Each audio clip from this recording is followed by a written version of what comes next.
Welcome to the only daily podcast focusing on compliance news of the day. Each morning, start your day with a cup of coffee and Tom Fox, the voice of compliance, to hear about 4 of the top compliance, corruption, or leadership stories you will need to start your day. The Daily Compliance News is a production of the Compliance Podcast Network. First, a word from this month's sponsor, Ethico. If you're a compliance officer, middle managers are crucial in getting your programs from you to your frontline employees. But how do we activate those managers and get them on our side? Ethico's new Middle Manager Toolkit equips you with the skills needed to empower your managers, to promote a culture where ethical behavior thrives and employees feel empowered to speak up. Learn how to turn frontline managers into ethical leaders with our new white paper, Empowering Middle Managers as Ethics Champions. And did I mention you can get the whole toolkit for free? Head to ethico.com to download the full toolkit today. Also, if you're looking for a unique gift for the holiday season, check out the Compliance Kids series. It's my 3-book children's series on compliance and compliance professionals for children. But they make great gifts and great training tools for your employees. You can check it out on Amazon.com. We've linked to it in the show notes. The Daily Compliance News for December 6, 2024, the Boeing Settlement Bounced Edition. We begin with that story from the Wall Street Journal business section. Dave Michaels and Andrew Tangell reporting that a federal judge has rejected Boeing's plea deal with the Justice Department regarding its settlement and monitor oversight.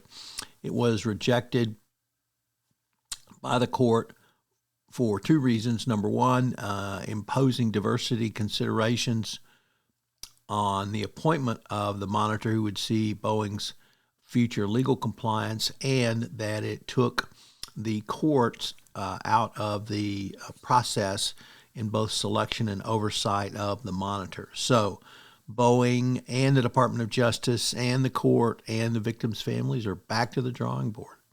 Next up, from the Department of Justice press release, McKinsey Africa has agreed to pay over $122 million in connection with bribery of South African government officials. It was for bribes paid from 2012 to 2016. It also was a guilty plea of a former McKinsey senior partner. McKinsey U.S. basically said it was all their fault and we've got rid of the people and they're bad people and they lied to us. So whether you believe that or not, it's the biggest settlement involving McKinsey in the FCPA world. Next up, from Reuters, Colombia has replaced its finance minister amid a corruption scandal. The Colombian president said that the finance minister, Diego Guevara, will step into the top job after the previous minister, Ricardo Bonillo, resigned amid an ongoing corruption scandal. The growing scandal, which is being investigated by the country's Attorney General's office, revolves around the alleged misdirection of resources from National Disaster Management Agency to the pockets of government officials. And finally, the Trafigura trial continues in Switzerland, with the COO says he forgot about, that's quote forgotten, or forgot, end quote, about the compliance committee during the 3-year period of alleged facilitation of corruption in Africa, and forgot that the company had one and forgot that they were supposed to go to it.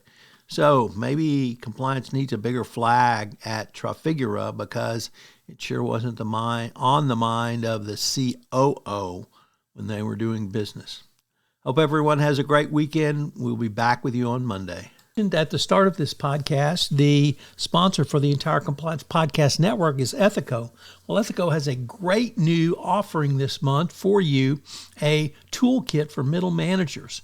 This is something that you, as the compliance professional, can use to move your compliance program forward by giving middle managers the skills necessary to answer a call for speak up or when someone comes in their office and raises a concern.